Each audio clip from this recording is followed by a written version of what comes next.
Hello, my name is Sean Ball II, and I'm here to give you a quick overview of the medieval city building game, Castles of the Conqueror. In Castles, 2 to 4 players are engrossed for 1 to 2 hours in popular mechanics of hand management, tile placement, and economic resource building.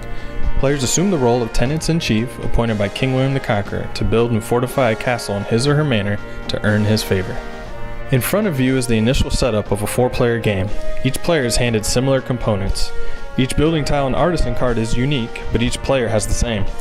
Each player will begin the game with a Bailey tile on the castle board, an artisan card face up on the table, and an artisan demand. At the beginning of each spring, summer, and autumn season, a reward is given to each eligible player. Rewards are given in reverse turn order, and the turn order is adjusted as each player receives his or her reward. Players then take turns, choosing one of 3 standard actions per turn, until each player has taken 3 actions. The resource action is taken in one of 2 ways. Either take 1 resource token from each basic resource stack in the general supply, or take 1 limestone token and 1 basic resource. The challenge here is resources are in limited supply, though each player has a personal limit of 8 resources. The build action allows players to spend resources on fortifications and buildings. Fortifications include curtain walls, shield walls, and towers. Fortifications have specific costs, and building costs are on the tile. Each fortification has to be placed in a specific position on the castle board.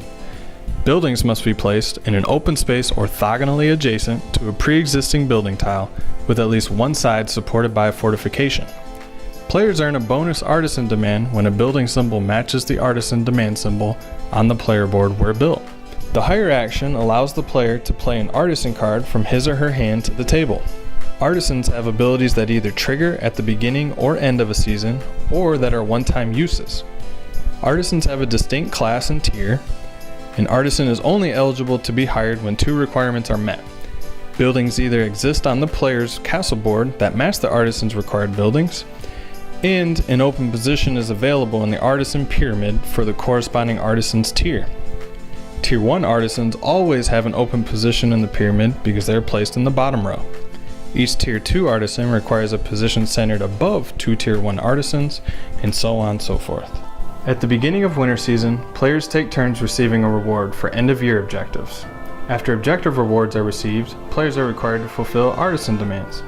Each player must pay an amount of artisan demand equal to the number of hired artisans for each corresponding class, otherwise players lose 3 favor for each unpaid artisan demand. The game ends after winter season in the 3rd year. Players earn favor throughout the game based on buildings, fortifications, artisans, and end-of-year objectives. The player with the most favor in the end is the winner. Again, I am Sean Ball II, and this is Castles of the Conqueror. Thank you for watching.